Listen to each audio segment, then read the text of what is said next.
Hello friends, मैं लोकेश वर्मा आप सभी का स्वराज जीएस में स्वागत करता हूं।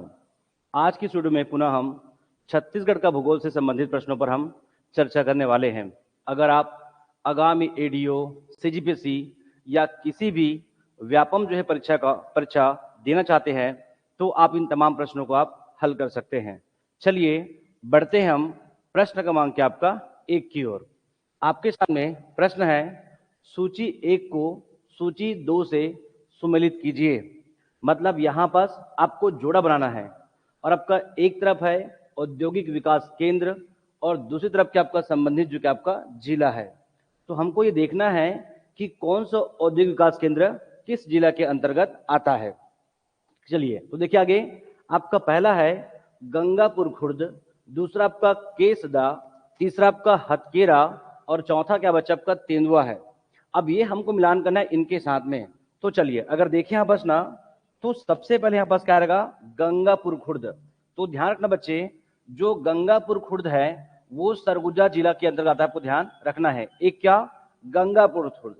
दूसरा अगर बात करें आपका केसदा का, ये जो केसदा है वो आता है बच्चे किस आपका बलौदा बाजार में। क्लियर है। वही अगर मैं हथखेरा की बात करूं, ध्यान रखेंगे ये जितने भी डाटा है वो इकोनॉमिक सर्वे जो आपका 2024-25 में उल्लेखित है। क्लियर है। तो अगर मैं हथकेरा की बात करूं तो ये जो हथकेरा है ना बच्चों, कहां आपका मुंगेली में है। हथकेरा बिदबिदा इसका नाम है। वही अगर मैं तेंदुआ की बात करूं तो ये तेंदुआ ना बच्चे आपका रायपुर में आता है। क्लियर है। तेंदुआ किसमें आपका रायपुर में आता है। अर्थात अब हमको देखना है कि इसका आंसर क्या होगा। यहां बस क्या, फर्स्ट का ए है, आपका सेकंड का सी है, तो आपका ए सी ए, आपका सी, आपका ए देखना है, फिर आपको सी देखना है, फिर आपका डी और बी, ए सी डी और आपका बी। यहां बस आंसर चेक करेंगे। क्लियर है। ए सी डी और बी, अर्थात इसका उत्तर क्या होगा, बी होगा। लेकिन ध्यान रखिए पुनः यहां बस क्या, हथकेरा है, केसदा है, ये सभी जो है अभी जो है नवीन इंडस्ट्रियल क्या आपका एरिया है।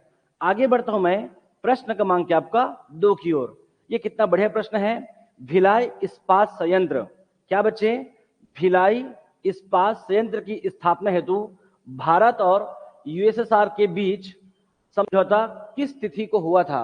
ये प्रश्न है। हम सभी जानते हैं कि जो भिलाई स्टील प्लांट है वो द्वितीय पंचवर्षीय योजना के अंतर्गत आपका संचालित हुआ था। हमें ये पता है ये आपका दुर्ग जिला के भिलाई में है। लेकिन ये प्रश्न ये है कि सबसे पहली बार जो समझौता है, एक सम्मेलन हुआ था आपका दिल्ली में, जिसमें भारत सरकार और रसिया की एक यूनिट ने कब समझौता किया था, ये प्रश्न है। अपने आप में प्रश्न बनता है क्योंकि भारत की एक बड़ी जो आपका इंडस्ट्री है ये, इसका सबसे पहली बार समझौता कब हुआ था, ये प्रश्न पूछा गया है। और आपको ध्यान रखना बच्चे, आपका इसका ऑप्शन है 1 जनवरी 1955, 1 नवंबर 1956 और आपका ऑप्शन बी है 15 अगस्त 1955, ऑप्शन डी है 2 फरवरी के आपका 1955।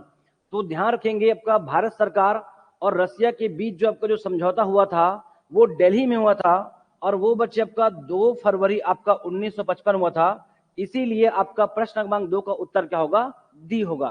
क्लियर है। चलिए आगे बढ़ते हैं प्रश्न क्रमांक आपका 3 की ओर। जो भी बच्चे आप मुझे यूट्यूब पर सुन रहे हैं वो सभी जो है मेरे बनाने से पहले इन तमाम प्रश्नों को हल करके देखिए। क्लियर है। चलिए आपका प्रश्न क्रमांक आपका 3, प्रश्न क्रमांक 3 लिखा है, छत्तीसगढ़ राज्य खनिज विकास निगम के संबंध में निम्नलिखित में से कौन सा कथन सत्य है। मतलब इसमें से एक स्टेटमेंट बस सही है जो आपको पहचानना है। तो अगर आपने खनिज टॉपिक पढ़ा होगा, अगर आपने सीएमडीसी अगर आप पढ़ चुके हैं तो बताइए कि सीएमडीसी का कार्य इसमें कौन सा नहीं है। तो हमारे सामने आपका ऑप्शन ए है, छत्तीसगढ़ के समस्त प्रमुख खनिजों का खनन एवं विपणन का एकाधिकार। क्या बोल रहा है कि क्या जो है सीएमडीसी इस राज्य के सभी खनिजों का खनन करती है और उस पर व्यापार करने का क्या उन पर एकाधिकार है। तो ऐसा बिल्कुल नहीं है। उनका जो व्यापार करने का जो एकाधिकार सीएमडीसी को नहीं है, लेकिन हाँ सीएमडीसी जो है कुछ खनिजों का खनन करती है। इसीलिए ये स्टेटमेंट क्या आपका हमारा आपका रॉन्ग होगा। क्या होगा, ये जो हमारा आपका स्टेटमेंट क्या होगा, रॉन्ग होगा। आगे बढ़ते हैं ऑप्शन बी, खनिज आधारित उद्योगों की स्थापना में मध्यस्थता करता है। मतलब क्या, जो सीएमडीसी है किसी प्रकार का खनिज आधारित उद्योगों की स्थापना करना हो तो क्या उसके बीच में मध्यस्थता का कार्य करती है। तो ये जो हमारा जो स्टेटमेंट है वो ना बच्चे एकदम सही है, लेकिन संपूर्ण खनिजों का खनन करना और उन पे व्यापारों पर उनका एकाधिकार ऐसा बिल्कुल नहीं है। इसमें भारत सरकार की मध्यस्थता होती है, इस बात को आपको ध्यान रखना है। आगे बढ़ेगा, ऑप्शन सी है बहुमूल्य खनिजों की खोज एवं उन पर अनुसंधान।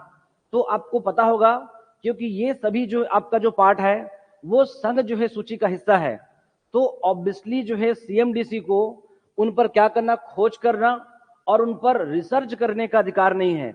ये सब कुछ कौन करती है, भारत सरकार के अंतर्गत जीएसआई करती है, ना कि सीएमडीसी करती है। इसीलिए ये स्टेटमेंट क्या होगा, रॉन्ग होगा। आगे बढ़ते हैं, खनिज उत्पादों का परिष्करण एवं आपका संरक्षण, क्या जो है उनका देखरेख करना, उनका संरक्षण करना सीएमडीसी का कार्य है?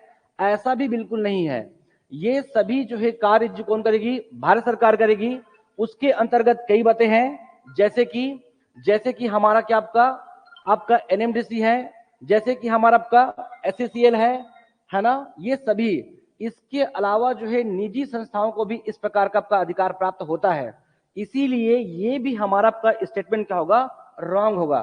तो सीएमडीसी का कार्य क्या है, खनिज आधारित उद्योगों की स्थापना में मध्यस्थता करना, ये इनका मुख्य जो क्या आपका कार्य है। इसीलिए इसका उत्तर क्या होगा, बी होगा। समझ पा रहे हैं क्या? आगे चलते बच्चे प्रश्न क्रमांक आपका 4 की ओर। अगर हम प्रश्न क्रमांक 4 की बात करें तो यहां पर क्या लिखा है, निम्नलिखित में से कौन सी छत्तीसगढ़ की सबसे बड़ी जल विद्युत परियोजना है। क्लियर है? अगर आप जो है अगर आप जल विद्युत टॉपिक पढ़ चुके हैं तो इस प्रश्न को बनाने का प्रयास कीजिए। क्या बोला जा रहा है, सबसे बड़ी जल विद्युत परियोजना, सबसे बड़ी बोल रहा है। और क्या है, रुद्री जल विद्युत परियोजना, आज वर्तमान में ये बंद हो चुका है। मिनी माता जल विद्युत परियोजना, ये हम जानते हैं 120 मेगावाट पावर प्रोडक्शन करती है। कोरबा जल विद्युत परियोजना, ये मुश्किल से केवल आपका 0.85 का 2 पैनल है। और बोध घाट जल विद्युत परियोजना, ये आपको ध्यान रखना है। चलिए देखिए, क्या रुद्री जल विद्युत परियोजना ये आज वर्तमान में बंद है। मिनी माता की बात करें तो मिनी माता कितना करता है, 40 का यहाँ पर 3 यूनिट है तो 120 मेगावाट। वही अगर मैं कोरबा जल विद्युत की बात करूं तो ये 0.85 का यहाँ पर 2 यूनिट संचालित है।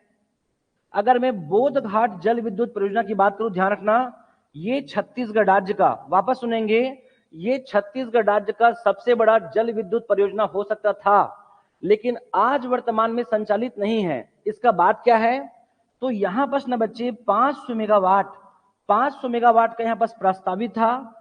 इसमें आगे चलकर परिवर्तन हुआ और 300 मेगावाट हुआ, और आगे चलकर फिर परिवर्तित हुआ है 125 मेगावाट, जबकि ये अभी भी क्या आपका प्रस्तावित है या कह सकते हैं निर्माणाधीन है।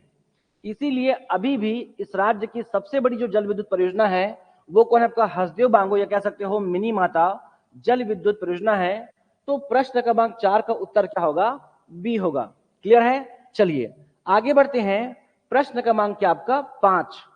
प्रश्न क्रमांक 5 में क्या लिखा है, छत्तीसगढ़ के किस स्थान में राज्य की प्रथम जो है मेगा पावर प्रोजेक्ट निर्माणाधीन है। क्या बोला जा रहा है, राज्य की प्रथम जो है मेगा पावर प्रोजेक्ट, पहला मेगा पावर मतलब कम से कम इसकी जो क्षमता है वो 4000 या 4000 मेगावाट से क्या होगा, ज्यादा होगा।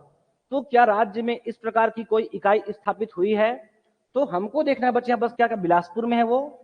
आपका ऑप्शन ए आपका बिलासपुर है, ऑप्शन बी हमारा आपका चांपा है, ऑप्शन सी हमारा आपका सारंगढ़ है, और आपका ऑप्शन डी हमारा आपका रायगढ़ है।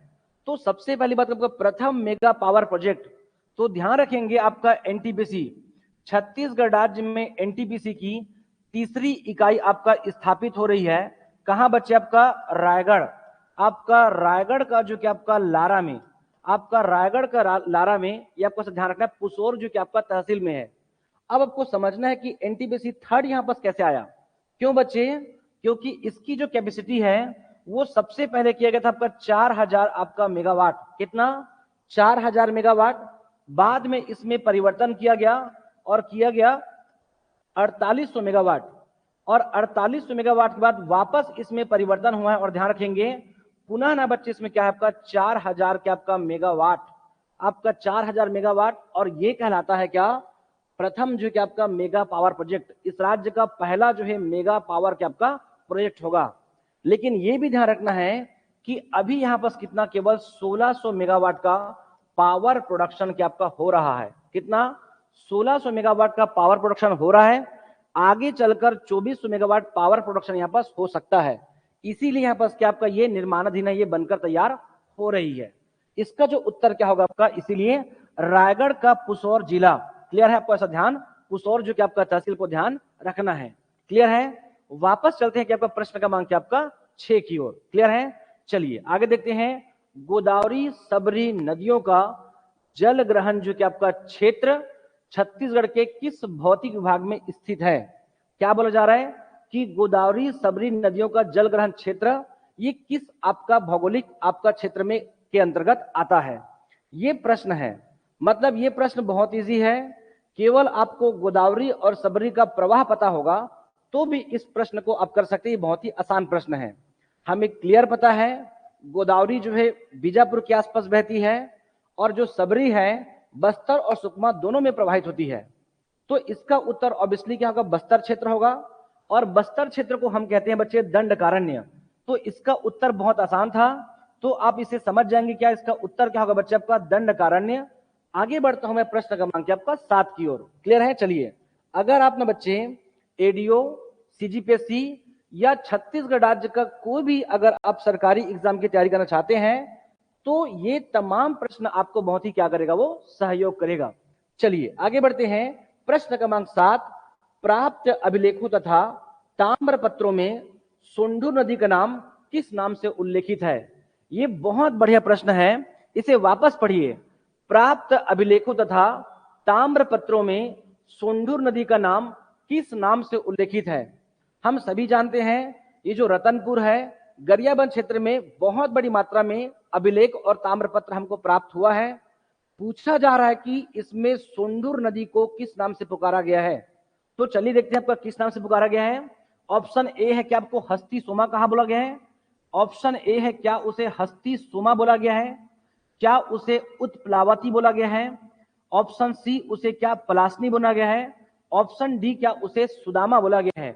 तो ध्यान रखना बच्चे, सोंढूर नदी को आपका प्राप्त अभिलेखों और ताम्रपत्रों में सुदामा बोला गया है, आपको ध्यान रखना है। तो क्या कर लोगे? इस प्रश्न क्रमांक 7 का उत्तर क्या होगा? आपका सुदामा बोला गया आपका सोंढूर को। हस्ती सोमा किसे बोला गया है? तो प्राप्त अभिलेखों में आपका हसदेव को हस्ती सोमा बोला गया है। उत्पलावती किसको बोला गया है? तेल नदी, गरियाबंद की तेल नदी को उत्पलावती बोला गया है। पलासनी किसको बोला गया है? तो ध्यान रखना बच्चे, आपका जोक नदी को पलासनी बोला गया है। किसमें? ताम्र पत्रों में इस बात को ध्यान रखेंगे। क्लियर है? चलिए आगे बढ़ता हूं मैं प्रश्न क्रमांक आपका 8 की ओर। ये बहुत आसान प्रश्न है। आमनेर, पिपरिया और साथ में क्या मुस्का, इन नदियों के संगम पर छत्तीसगढ़ का कौन सा शहर स्थित है? क्लियर है? आमनेर, पिपरिया और मुस्का, इन 3 नदियों के संगम पर कौन सा शहर स्थित है? ये प्रश्न एग्जाम में आया हुआ है, तो ध्यान रखेंगे आपका option A Bemetara, option B आपका कबीरधाम, ऑप्शन सी आपका छुई खदान और आपका ऑप्शन डी क्या बच्चा आपका खैरागढ़ है। ये बहुत आसान प्रश्न था, आप सभी जानते हैं ये खैरागढ़ में इन 3 नदियों का संगम है। लेकिन अगर आप देखेंगे इसका जो उद्गम है ना, वो लगभग बच्चे उसी जो है कबीरधाम का दक्षिण पश्चिम की ओर से क्या करती है? वो निकलती है। तो आपको ध्यान रखना, आपका प्रश्न क्रमांक 8 का उत्तर क्या होगा? खैरागढ़। ये प्रश्न बहुत ही आसान था। क्लियर है? चलिए प्रश्न क्रमांक आपका 9, ये बहुत बढ़िया प्रश्न है, इसे बनाइए। जलवायु, ये छत्तीसगढ़ का जलवायु टॉपिक से प्रश्न, इसे पढ़िए बच्चे।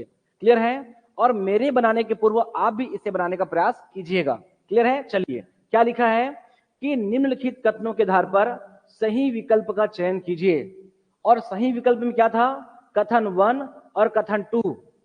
अब पहला कथन को पढ़ते हैं और देखते हैं वो सही है या गलत है। क्लियर है? चलिए, छत्तीसगढ़ के उत्तरी क्षेत्र में शीत ऋतु में आंशिक वर्षा होती है। क्या बोला जा रहा है? शीत ऋतु में। क्या छत्तीसगढ़ राज्य का जो उत्तरी क्षेत्र है उसमें शीत ऋतु में आंशिक वर्षा होती है? क्या आपने देखा है कि नवंबर से लेकर अगर मैं जनवरी फरवरी की बात करूं, क्या उस समय इस राज्य में वर्षा होती है? तो जी हाँ, इस राज्य में छुटपुट वर्षा होती है और मुख्य तौर पे सरगुजा का जो उत्तरी क्षेत्र है उन क्षेत्रों में वर्षा होती है जो किसमें आता है, समशीतोष्ण कटिबंधीय क्षेत्रों में आता है। तो आपको ध्यान रखना है बच्चे, ये जो आपका स्टेटमेंट है वो हमारा आपका स्टेटमेंट क्या आपका एकदम सही है। दूसरा प्रश्न, दूसरा आपका स्टेटमेंट है छत्तीसगढ़ में वर्षा काल की अधिकांश वर्षा दक्षिण पश्चिम मानसून से होती है। इसे ध्यान से पढ़िए, वर्षा काल की अधिकांश वर्षा बोल रहा है। वर्षा काल मतलब यहां पर क्या रहेगा, वर्षा ऋतु की अधिकांश वर्षा दक्षिण पश्चिम मानसून से होती है, ये बात एकदम सही है। तो सुनेंगे आप छत्तीसगढ़, अगर मैं छत्तीसगढ़ की बात करूं तो छत्तीसगढ़ में अगर 100% वर्षा होती है, इस 100% का 85% जो वर्षा है वो वर्षा काल में होता है। वापस सुनेंगे, 85% जो वर्षा है वो वर्षा काल में होता है, जबकि शेष 15% जो वर्षा है वो होता है बच्चे आपका शीत ऋतु और ग्रीष्म ऋतु में भी वर्षा होती है, आपको ध्यान रखना है। क्लियर है? तो वर्षा काल की जो अधिकांश वर्षा है वो दक्षिण पश्चिम मानसून से होती है, ये हमारा आपका स्टेटमेंट सही है। और ये जो दक्षिण पश्चिम मानसून है इस राज्य में 85% वर्षा करती है, शेष 15% शीत ऋतु और ग्रीष्म काल में वर्षा होती है। इसीलिए दोनों स्टेटमेंट हमारा क्या होगा, सही होगा। क्या बच्चे, दोनों स्टेटमेंट सही होगा। कथन 1, कथन 2 दोनों सत्य है। 9 का उत्तर क्या होगा, ए होगा। क्लियर है? चलिए आगे बढ़ते हैं। प्रश्न क्रमांक क्या आपका 10, थार्नवेट। ये भी आपका प्रश्न कहां से है, जलवायु से है। पढ़िए बच्चे, चलिए देखिए आगे। प्रश्न क्रमांक क्या हमारा आपका 10 है, थार्नवेट के जलवायु वर्गीकरण के अनुसार छत्तीसगढ़ किस प्रकार के जलवायु क्षेत्र के अंतर्गत आता है। ध्यान रखेंगे, इसके पहले प्रश्न पूछा गया कोपेन। आपका कोपेन जो है विश्व स्तर पर आपका जलवायु का उन्होंने वर्गीकरण किया था। एक्चुअल में वो एक वैज्ञानिक थे। प्रश्न पूछा है कि कोपेन के अनुसार इस राज्य में किस प्रकार की जलवायु का विस्तार है। दूसरा प्रश्न है बच्चे यहां पास क्या, थार्नवेट के अनुसार आपका जलवायु वर्गीकरण के अनुसार छत्तीसगढ़ में किस प्रकार की जलवायु है, ये आपको बताना है।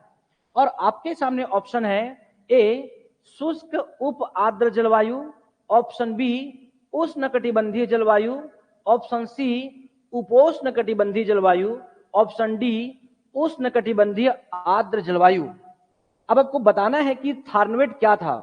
तो एक्चुअल में जो है ये क्या आपका विश्व स्तरीय स्तर पर जलवायु का वर्गीकरण किया है, जिसमें मैं भारत की बात करूं तो भारत के जो है आपका तापमान, भारत की वर्षा, भारत में आपका आर्द्रता, भारत की वाष्पोत्सर्जन, इसको आधार बनाकर थार्नवेट ने कम से कम इस पूरे भारतवर्ष के जलवायु को 6 भागों में बांटा है।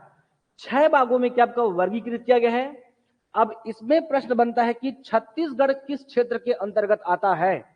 तो छत्तीसगढ़ में ध्यान, शुष्क उप आर्द्र जलवायु, मतलब थार्नवेट ये मानते हैं छत्तीसगढ़ में ना तो आपका सूखा, ना तो बहुत अधिक जो आपका आर्द्रता या नमी वाला क्षेत्र के अंतर्गत नहीं आता है। आप कह सकते हो कि थोड़ा सूखा और थोड़ा जो है आपका नमी वाला जो आपका जलवायु यहाँ पर प्राप्त होता है। ऐसा मैं नहीं कह रहा हूं, ऐसा हमारे वैज्ञानिक थार्नवेट ऐसा मानते हैं। तो ध्यान रखना बच्चे, 10 का उत्तर क्या होगा आपका, ए होगा। लेकिन साथ में ये भी जानना जो कोपेन क्या कहते हैं। कोपेन ये कहते हैं कि कोपेन कहता है छत्तीसगढ़ में उष्णकटिबंधीय सवाना प्रकार की जलवायु है, मतलब उष्णकटिबंधीय नम पर्णपाती जलवायु है। मैं जितनी भी बातें कह रहा हूं ये सब का सब एग्जाम में आया हुआ है। तो कोपेन कहते हैं उष्णकटिबंधीय नम पर्णपाती जलवायु, जबकि थार्नवेट मानते हैं छत्तीसगढ़ शुष्क उप आर्द्र जलवायु के अंतर्गत आता है। आगे बढ़ते हैं। प्रश्न क्रमांक आपका 11। अगर मैं प्रश्न क्रमांक 11 की बात करूं, ये बहुत बढ़िया प्रश्न है। निम्नलिखित वाक्यों को पढ़कर आपका सही उत्तर को चिन्हांकित कीजिए। क्लियर है? मतलब इसमें से हमको सही पता करना है। वापस पढ़ो बच्चे, सही उत्तर को चिन्हांकित कीजिए। आपका स्टेटमेंट फर्स्ट है, छत्तीसगढ़ के पूर्वी रायगढ़, छत्तीसगढ़ के पूर्वी रायगढ़, जसपुर और बीजापुर में अधिकतम वर्षा होती है। अगर आप जलवायु टॉपिक में अगर वर्षा का वितरण पढ़ चुके हैं, इस प्रश्न को एनालिसिस कीजिए। क्या आपने पाया है कि पूर्वी रायगढ़, जसपुर और बीजापुर में अधिकतम वर्षा होती है? जी हाँ, ये छत्तीसगढ़ राज्य का मात्र 3 ही ऐसा क्षेत्र है जहां पर अधिकतम वर्षा होती है। लगभग 1500 mm प्लस वर्षा होती है। ये बात एकदम सही है। तो ये स्टेटमेंट क्या बच्चे हमारा एकदम सही है। आगे बढ़े क्या? ये सही है। दूसरा, छत्तीसगढ़ का अधिकांश भाग समशीतोष्ण जलवायु के अंतर्गत आता है। क्या इस राज्य का जो अधिकांश जलवायु है वो कैसा समशीतोष्ण जलवायु है? ये हमारा स्टेटमेंट रॉन्ग है। क्यों बच्चे? क्योंकि छत्तीसगढ़ राज्य आता है उष्णकटिबंधीय क्षेत्र के अंतर्गत। इस राज्य में उष्णकटिबंधीय जलवायु है, न कि समशीतोष्ण। लेकिन अगर यही प्रश्न बनता कि सीमित क्षेत्रों में समशीतोष्ण जलवायु है तो बात एकदम सही होता। ध्यान रखना, प्रश्न पूछा है कि छत्तीसगढ़ के किस जिले में समशीतोष्ण जलवायु का विस्तार नहीं है, और उसका उत्तर जसपुर था। तो जो कर्क रेखा है, कर्क रेखा का जो उत्तरी हिस्सा है, केवल वहीं पर समशीतोष्ण जलवायु का विस्तार है। इसे ध्यान पूर्वक समझेंगे, ये प्रश्न एग्जाम में आया है, लेकिन पूरे छत्तीसगढ़ राज्य में ऐसा जलवायु नहीं है। तीसरा स्टेटमेंट है, छत्तीसगढ़ में तापमान के वितरण को समुद्र की निकटता एवं समुद्र सतह से ऊंचाई मुख्य रूप से प्रभावित करती है। मतलब बोला जा रहा है कि अगर जो है समुद्र की ऊंचाई से अगर देखें और समुद्र से अगर हम दूरी की बात करें, तो क्या समुद्र की दूरी और वहां से हमारे छत्तीसगढ़ राज्य की जो भौगोलिक अवस्थिति है, जो ऊंचाई है, क्या वो प्रभावित होती है तापमान? तो ये बात एकदम सही है। बंगाल की खाड़ी छत्तीसगढ़ राज्य को दूरी के आधार पर उसे प्रभावित करती है, तापमान को। तो ध्यान रखेंगे, ये हमारा आपका स्टेटमेंट एकदम क्या आपका सही है। मैं पुनः बता दूं, इस राज्य की ऊंचाई, इस राज्य की आपका समुद्री क्षेत्रों से जो दूरी है, उसे 100% प्रभावित करती है। तो ध्यान रखेंगे, ये हमारा आपका स्टेटमेंट क्या है? सही है। इसीलिए इसका उत्तर क्या होगा? 1 एवं 3। तो इसका उत्तर क्या होगा बच्चे? आपका बी होगा। क्लियर है? चलिए आगे बढ़ते हैं। प्रश्न क्रमांक आपका 12, मिट्टी। क्लियर है? अगर आप मिट्टी टॉपिक अगर आप पढ़ चुके हैं तो इस प्रश्न को बनाकर देखिएगा। क्लियर है? चलिए, क्या बोला जा रहा है? हमको सही जोड़ा बनाना है। सही जोड़ा में क्या करना है? एक तरफ मिट्टी का नाम है और एक तरफ इसी मिट्टी को आपका लोकल स्तर पर, स्थानीय स्तर पर किन नामों से पुकारते हैं। तो आप इसको हम देखते हैं कि कौन सा इसमें गलत है। चलिए, ए बोला जाए आपका लाल पीली चिकनी मिट्टी। क्या लाल पीली चिकनी मिट्टी को मटासी बोलते हैं? तो ये बात एकदम सही है, आपका मटासी मिट्टी बोलते हैं, ये बात एकदम सही है। दूसरा, काली मिट्टी को कन्हार बोलते हैं क्या? तो काली मिट्टी को कन्हार बोलते हैं, और जहां पर काली मिट्टी जिस ऊपरी क्षेत्र में पाया जाता है उसे भर्री कहते हैं। तो ध्यान रखना बच्चे, आपका काली मिट्टी कन्हार, ये बात एकदम सही है। आपका काली एवं जो है पीली मिट्टी का मिश्रण कछार कहलाता है। वापस पढ़िए, काली एवं पीली मिट्टी का जो मिश्रण है वो कछार कहलाता है। ये बात सही है कि नहीं है? तो ये हमारा आपका जोड़ा क्या आपका गलत है। ये जोड़ा गलत क्यों है? क्योंकि इसे ना बच्चे आपका डोरसा कहते हैं। आप पढ़ चुके होंगे, इसे हम क्या बोलते हैं? आपका काली मिट्टी का जो मिश्रण है, काली और पीली का, उसे बोलते हैं डोरसा कहते हैं, ना कि कछार। कछार किसको बोलते हैं? तो अगर जो कोई नदी बहती है, जैसे कि शिवनाथ है और महानदी बहती है, और लगातार उसका जो औसत जल भराव है, अगर उससे ऊपर अगर वहां पास पानी का प्रवाह होता है, तो उसके निकटस्थ क्षेत्रों में कछारी मिट्टी बनती है, जो बहुत अधिक उपजाऊ होती है। तो ध्यान रखना, कछारी मिट्टी किसे बोलते हैं? नदियों के निकट में, उसके निकटस्थ क्षेत्रों में जो प्रत्येक वर्ष नई नई मिट्टियों की परती बनती है, उसे हम बोलते हैं कछारी मिट्टी। आगे बढ़ते हैं। अनुपजाऊ लेटराइट मिट्टी। क्या लेटराइट मिट्टी को भाटा कहते हैं? तो ये बात एकदम सही है। इस प्रकार की मिट्टी मिलता है जसपुर क्षेत्र में। तो छत्तीसगढ़ राज्य में लेटराइट मिट्टी को हम क्या बोलते हैं? भाटा कहते हैं, जो एक अनुपजाऊ मिट्टी है, जिसमें क्या होता है आपका, इसमें बोल सकते हो कि बालू का या बोल्डर की मात्रा इसमें होता है। क्लियर है? चलिए, तो आगे देखिए क्या प्रश्न क्रमांक आपका 13। प्रश्न क्रमांक 13 में लिखा है आर्थिक समीक्षा। जो बच्चे ऑनलाइन है ध्यान रखेंगे, आपका अगर आप आर्थिक समीक्षा छत्तीसगढ़ राज्य का पढ़ चुके हैं, 24-25 आ चुकी है, ये उनसे संबंधित प्रश्न है। चलिए, क्या आर्थिक समीक्षा 2024-25 के अनुसार छत्तीसगढ़ के अरण्य क्षेत्रों के संदर्भ में निम्नलिखित में से कौन सा गलत है? अब इसमें से एक कोई गलत है जो हमें पहचानना है। क्या बोला जा रहा है? आर्थिक समीक्षा 2024-25 के अनुसार, ध्यान रखना, इंडियन स्टेट फॉरेस्ट रिपोर्ट नहीं बोल रहा है, आर्थिक समीक्षा 2024-25। चलिए क्या है, साल 1। क्या छत्तीसगढ़ राज्य में साल 1 इतना है? तो ध्यान रखना बच्चे, आपका इकोनॉमिक सर्वे 24-25 कहता है कि छत्तीसगढ़ राज्य में साल 1 का जो वैल्यू है वो 40.53% है। ये बात एकदम क्या आपका सही है। दूसरा आपका सागौन, छत्तीसगढ़ राज्य में क्या 9.42% आपका सागौन वनों को विस्तार है। ये बात भी एकदम सही है। तीसरा बच्चे मिश्रित वन, अब इसे ध्यान से सुनिएगा कि छत्तीसगढ़ राज्य में मिश्रित वन अब तक हमने क्या पढ़ते आया है, आपका 43%। लेकिन अब इकोनॉमिक सर्वे 2024-25 को जाकर देखिए, उसमें परिवर्तन हुआ है। क्यों?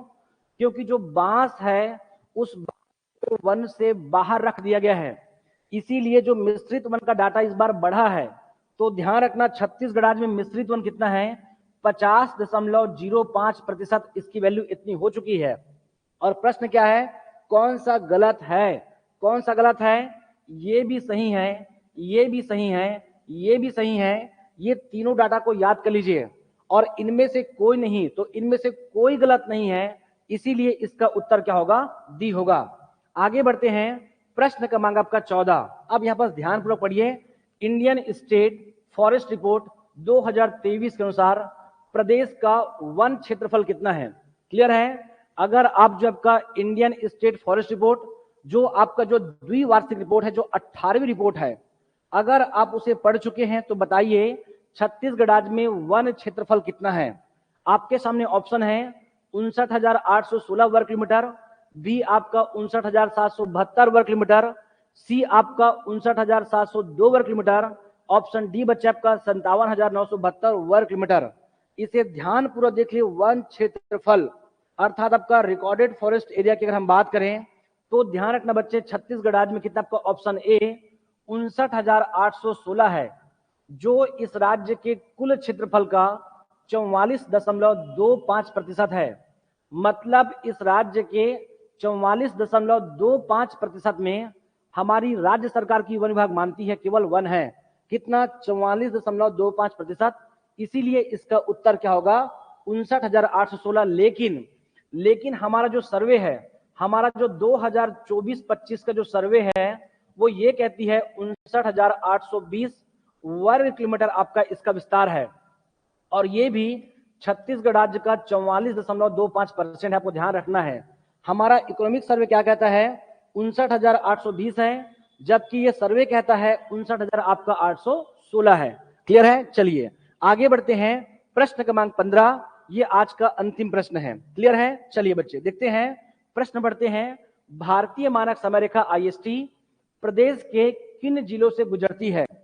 तो केवल अगर हमको ये पता हो कि 7 जिलों से गुजरती है तो ये प्रश्न हमारा बन जाएगा। आप सभी जानते हैं जो भारतीय मानक समय रेखा है, जो इंडियन स्टैंडर्ड टाइम है, वो छत्तीसगढ़ राज्य के 7 जिलों से गुजरती है। पहले हम 7 जिलों को देखते हैं। 7 जिलों में सबसे ऊपर है बच्चे आपका सूरजपुर है, सूरजपुर के बाद आपका कोरिया है, कोरिया के बाद हमारा आपका कोरबा है, कोरबा के बाद आपका जांजगीर चांपा है, फिर हमारा आपका बलौदा बाजार है, फिर हमारा क्या आपका महासमुंद है, फिर हमारा क्या बच्चे आपका गरियाबंद है, फिर हमारा आपका गरियाबंद है। इस प्रकार से 7 जिलों से होकर गुजरती है। अब अगर हमको ये पता हो तो ये पता करना बहुत आसान है। तो देखते हैं क्या, क्या बलरामपुर से गुजरती है, सरगुजा रायगढ़ से? तो इससे तो बिल्कुल नहीं गुजरती, उसे आप ध्यान देंगे। जांजगीर चांपा, बलौदा बाजार, महासमुंद, जांजगीर चांपा से गुजरती है, बलौदा से होकर जाती है, महासमुंद से जाती है। तो इसका जो उत्तर क्या होगा, ऑप्शन बी होगा। लेकिन देखते हैं ऑप्शन सी, क्या कोरबा से जाती है, बिलासपुर से जाती है? नहीं जाती है, इसका उत्तर गलत हो जाएगा। ये ऑप्शन डी है, सूरजपुर, कोरबा, बिलासपुर, वो बिलासपुर से होकर नहीं जाती है। इसीलिए प्रश्न क्रमांक 15 का उत्तर क्या होगा, बी होगा। तो ये रहा हमारा आज का 15 प्रश्न। कुछ प्रश्न बहुत आसान था, कुछ प्रश्न मध्यम स्तर का था, और कुछ आपको बहुत नए कंटेंट और नए प्रश्न आपको देखने को मिलेगा। ये प्रश्न आपसे तभी बनेगा जब आप पूरे जो है छत्तीसगढ़ राज्य को गहराई से पढ़ेंगे। तो ध्यान रखेंगे बच्चे, अगर आप एडीओ, अगर आप CGPSC या किसी भी व्यापम परीक्षा को आप देने वाले हैं, इन तमाम प्रश्नों को हल करके देखिए। मैं इसी प्रकार से छत्तीसगढ़ का भूगोल, इतिहास, संस्कृति, जनजाति, सर्वे, बजट और आपका करेंट अफेयर, ये सभी से संबंधित वीडियो मैं लगातार लेकर आता रहूंगा। अगर आपको मेरा यहाँ वीडियो अगर आपको पसंद आता है तो आप इसे लाइक करें और अन्य जो है बच्चों को शेयर करें, और साथ ही साथ आप ये ना भूलें सुराज आईएएस जो हमारा यूट्यूब चैनल है उसे आप साथ ही साथ क्या करेंगे, आप सब्सक्राइब करेंगे। आप ध्यान रखेंगे कि जितने भी मैंने प्रश्न लेके आऊंगा वो 24 और 25 में किस प्रकार के प्रश्न पूछे जा रहे हैं, मैं उन्हीं आधारों पर प्रश्न का क्या करूंगा, मैं आपका सिलेक्शन करने वाला हूं। तो आप सभी का धन्यवाद।